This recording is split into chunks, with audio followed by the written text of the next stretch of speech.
First, jostle the beans until they self-mix.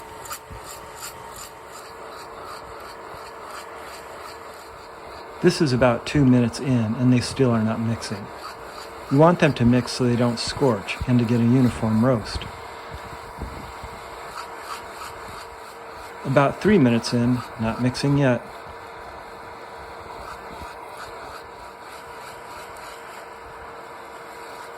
Four minutes and they are mixing, right at the beginning of first crack.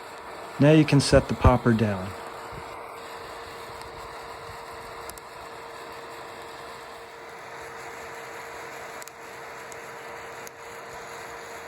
This is a light roast, city, at the end of first crack.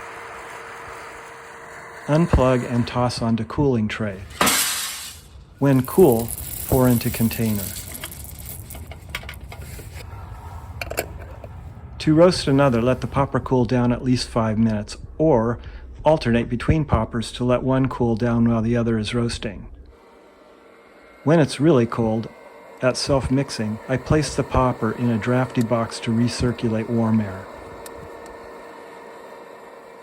Enjoy your home roast.